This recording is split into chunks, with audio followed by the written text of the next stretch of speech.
नमस्कार. जॉब माझा अपडेटवर आपलं सर्वांचं पुन्हा एकदा स्वागत आहे विद्यार्थी मित्रांनो. तर बघा विद्यार्थी मित्रांनो, थोड्या वेळ आधी मी एक लिपिक प्रश्नसंच 3 जे विद्यार्थी मित्रांनो ते घेतलेला होता. त्यापैकी बघा विद्यार्थी मित्रांनो, त्या व्हिडिओमध्ये पहिल्या 20 प्रश्नापर्यंत ज्या विद्यार्थी मित्रांनो तो आवाज जो विद्यार्थी मित्रांनो तो कट झालेला आहे. तर बघा विद्यार्थी मित्रांनो, तो जो आवाज आहे विद्यार्थी मित्रांनो, ते व्हिडिओ अपलोड करत असताना थोडासा यूट्यूबवर टेक्निकल ग्लिच आल्यामुळे त्याच्यामधील तो आवाज आहे विद्यार्थी मित्रांनो तो कट झालेला आहे. तर बघा पहिले जे काही 20 प्रश्न विद्यार्थी मित्रांनो ते पुन्हा या व्हिडिओमध्ये मी घेणार आहेत. तर बघा विद्यार्थी मित्रांनो, पहिले 20 प्रश्न आपण इथे बघणार आहोत आणि नंतरचे जे 20 प्रश्न विद्यार्थी मित्रांनो ते जुन्या व्हिडिओमध्ये तुम्ही कंटिन्यू करू शकता. तर चला तर मग व्हिडिओला सुरुवात करू. तर बघा विद्यार्थी मित्रांनो, आपला पहिला प्रश्न आहे, महात्मा ज्योतिबा फुले यांनी सत्यशोधक समाजाची स्थापना ही कधी केली होती? तर बघा विद्यार्थी मित्रांनो, आपल्याला इथे 4 ऑप्शन दिले आहेत.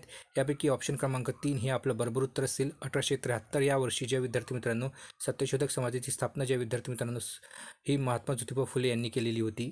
त्यानंतर बघा, अर्ली हिस्ट्री ऑफ डेक्कन हे जे पुस्तक आहे विद्यार्थी मित्रांनो हे कोणी लिहिली आहे? तर बघा, अर्ली हिस्ट्री ऑफ डेक्कन या पुस्तकाचे लेखक कोण आहेत? तर बघा विद्यार्थी मित्रांनो, येथे 4 लेखक 4 जे आहेत ते विद्यार्थी मित्रांनो आपल्याला एक क्रांतिकारक दिले आहेत, समाजसुधारक दिलेले आहेत. तर बघा विद्यार्थी मित्रांनो, यापैकी बघा ऑप्शन क्रमांक 1 हे आपलं बरोबर उत्तर असेल. रा गो भांडारकर जे विद्यार्थी मित्रांनो हे अर्ली हिस्ट्री ऑफ डेक्कन या पुस्तकाचे लेखक आहेत.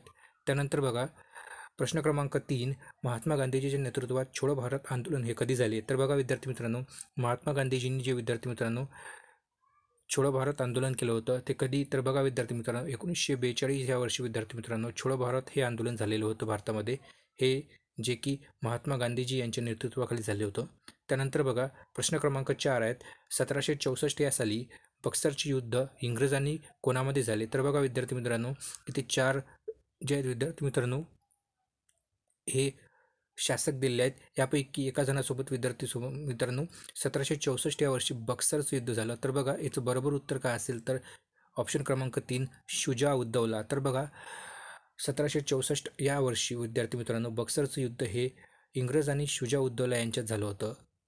तर बघा विद्यार्थी मित्रांनो, आणखी एक सिराज उद्दौला याच्यामध्ये सुद्धा एक युद्ध जे आहेत विद्यार्थी मित्रांनो इंग्रजांनी यांच्यात झालं होतं.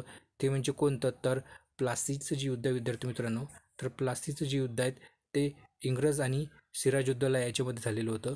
त्यानंतर बघा प्रश्न क्रमांक 5, दख्खनच्या पठारावरील भूगर्भीय हालचालीची रिकामी जागा हे पुरावे आहेत. तर बघा दख्खनच्या पठारावर जे काही भूगर्भामध्ये जे हालचाल होती विद्यार्थी मित्रांनो जमिनीखाली, त्याचा एक पुरावा काय आहे? तर बघा याच्यापैकी ऑप्शन क्रमांक 3 हे आपलं बरोबर उत्तर असेल. गरम पाण्याचे जे झरे आहेत ते. त्यानंतर प्रश्न क्रमांक 6, सह्याद्रीच्या पूर्वेकडील प्रदेश काय म्हणून ओळखला जातो? तर बघा विद्यार्थी मित्रांनो, तर सह्याद्री पर्वत जे विद्यार्थी मित्रांनो आपल्या पश्चिम महाराष्ट्राच्या पश्चिम भागाकडे आहेत. तर इथे बघा विद्यार्थी मित्रांनो, सह्याद्रीचा जो काही पूर्व भाग आहे विद्यार्थी मित्रांनो त्यास काय म्हणतात? तर बघा विद्यार्थी मित्रांनो, सह्याद्री पर्वतामुळे बघा विद्यार्थी मित्रांनो नैऋत्य जे काही आपले अरबी समुद्राकडून येणारे जे काही मोसमी वारे विद्यार्थी मित्रांनो इथं अळवली जातात. त्याच्यामुळे बघा विद्यार्थी मित्रांनो इथे जे आहे तो पर्जन्य छायेचा प्रदेश निर्माण होतो. म्हणून याचं बरोबर उत्तर काय असेल? तर ऑप्शन क्रमांक 3 हे बरोबर उत्तर असेल. त्यानंतर बघा वैनगंगा, बघा पैनगंगा, वर्धा व वैनगंगा या नद्यांच्या संगमानंतर तयार होणाऱ्या सामायिक नदी प्रवाहाला काय म्हणतात? तर बघा विद्यार्थी मित्रांनो, तर 3 नद्या आहेत, पैनगंगा, वर्धा आणि वैनगंगा. या तीनही नद्यांचा एक संगम आहे जो की विद्यार्थी मित्रांनो कोणत्या नावाने ओळखला जातो? तर ऑप्शन क्रमांक 2 हे आपलं बरोबर उत्तर असेल. प्राणहिता. त्यानंतर बघा प्रश्न क्रमांक 8, भंडारा जिल्ह्यात आढळणारे अरण्य म्हणजे जे जंगल आहे ते खालीलपैकी कोणत्या नावाने ओळखले जाते? तर बघा याचं बरोबर उत्तर काय असेल? तर बघा विद्यार्थी मित्रांनो ऑप्शन क्रमांक 3 असेल. अल्लापल्ली अरण्य म्हटलं जाते भंडारा जिल्ह्यात जे काही अरण्य आहेत. त्यानंतर बघा प्रश्न क्रमांक 9, राज्य मंत्रिमंडळ कोण बरखास्त करू शकतो? तर बघा याच्यापैकी बघा विद्यार्थी मित्रांनो राज्य मंत्रिमंडळाबद्दल बोलले जात आहेत, म्हणजे विधानसभेतील जे मंत्रिमंडळ आहेत ते. तर त्याचं बरोबर उत्तर असेल ऑप्शन क्रमांक 1, मुख्यमंत्र्यांच्या सल्ल्यावरून राज्यपाल ज्या विद्यार्थी मित्रांनो राज्य मंत्रिमंडळ बरखास्त करू शकते. त्यानंतर बघा प्रश्न क्रमांक 10, भारतीय संविधानात कोणत्या कलमामध्ये काम करण्याचा जो अधिकार आहे विद्यार्थी मित्रांनो तो नमूद करण्यात आलेला आहे? ते कोणत्या कलमामध्ये? तर आर्टिकल 39 म्हणजेच ऑप्शन क्रमांक 1 हे आपलं बरोबर उत्तर असेल विद्यार्थी मित्रांनो.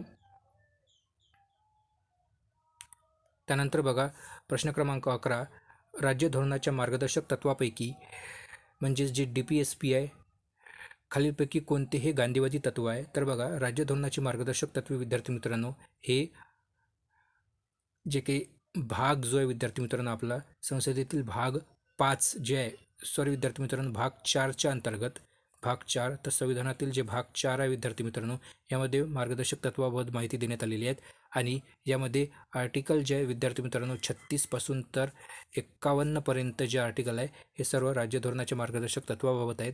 तर बघा यापैकी कोणतं तत्व जे विद्यार्थी मित्रांनो ते गांधीवादी आहेत. तर बघा ऑप्शन क्रमांक हे एक आपलं बरोबर उत्तर असेल. ग्रामपंचायतीची जी स्थापना करतो विद्यार्थी मित्रांनो, जे की आर्टिकल 40 म्हणजेच कलम 40च्या अंतर्गत जे की आपण ग्रामपंचायतीची जी स्थापना करतो विद्यार्थी मित्रांनो, हे एक गांधीवादी तत्व आहेत. त्यानंतर बघा प्रश्न क्रमांक 12, भारतीय संविधानात कोणत्या कलमानुसार राज्याने जनतेच्या कल्याणासाठी प्रयत्न करणे आवश्यक आहे, म्हणजेच कल्याणकारी राज्याची स्थापना करणे. तर बघा आर्टिकल 38 हे त्याचं आपलं बरोबर उत्तर असेल, ऑप्शन क्रमांक 4. त्यानंतर बघा प्रश्न क्रमांक 13, भारतात उदारीकरण, खाजगीकरण आणि जागतिकीकरणावर केंद्रित आर्थिक सुधारणा हे कधी सुरू झाल्या आहे. तर बघा विद्यार्थी मित्रांनो याच्यामध्ये बघा 4 ऑप्शन आहेत. यापैकी ऑप्शन क्रमांक 3 हे आपलं बरोबर उत्तर असेल. 1991 या वर्षी भारतात उदारीकरण, खाजगीकरण आणि जागतिकीकरण म्हणजेच आर्थिक सुधारणा झाल्या. त्यानंतर बघा प्रश्न क्रमांक 14, भारतीय जी अर्थव्यवस्था आहे त्याचं वर्गीकरण जे आहे विद्यार्थी मित्रांनो मुख्य किती क्षेत्रात केले जाते. तर बघा यापैकी आपलं बरोबर उत्तर बघा विद्यार्थी मित्रांनो काय असेल, तर ऑप्शन क्रमांक 2 म्हणजेच प्राथमिक, माध्यमिक आणि तृतीयक असेल.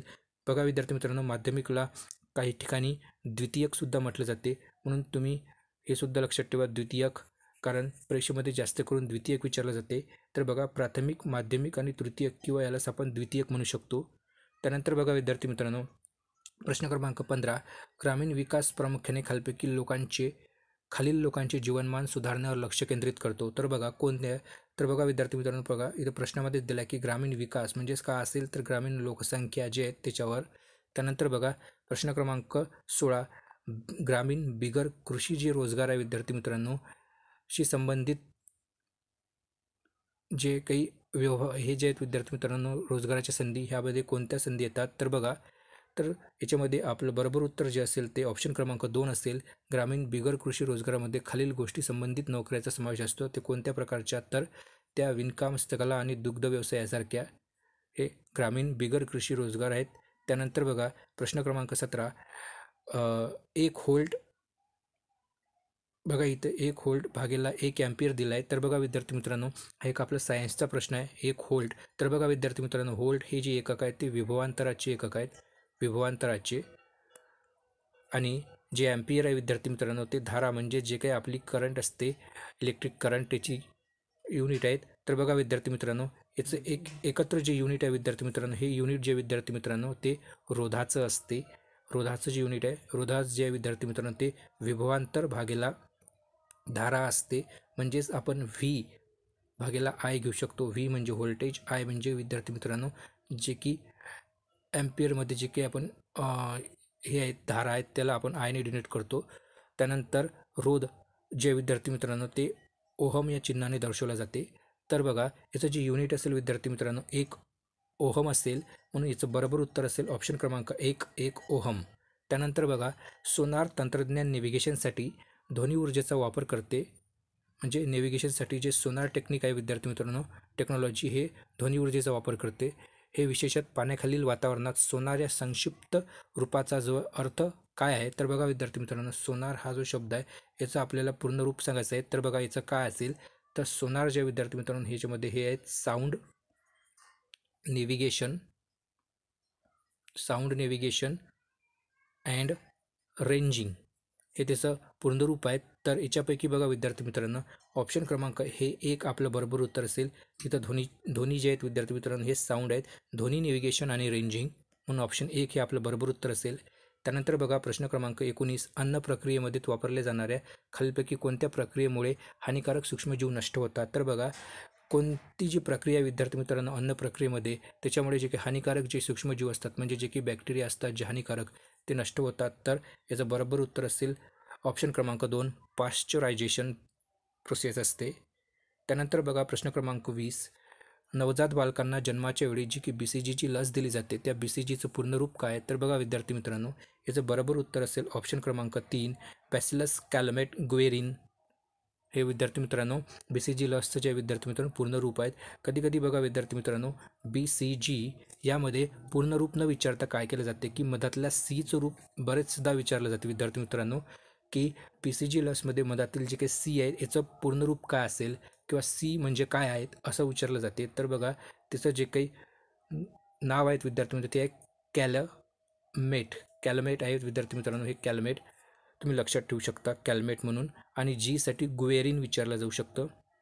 आणि हे बॅसिलस बघा की तुम्ही प्रत्येक जे विद्यार्थी मित्र नोटबुकमध्ये लिहून घ्या. तर बघा विद्यार्थी मित्रांनो हे काही 20 प्रश्न होती जे की विद्यार्थी मित्रांनो आधीच्या व्हिडिओमध्ये जे विद्यार्थी मित्रांनो साऊंड कट झाल्यामुळे जे आहेत याचा आवाज येत नव्हता. तर या व्हिडिओच्या नंतर जेवढे काही 20 प्रश्न विद्यार्थी मित्रांनो तुम्ही आधीच्या व्हिडिओमध्ये जाऊन बघू शकता. तर अधिक माहितीसाठी चॅनलला सबस्क्राईब करा. धन्यवाद.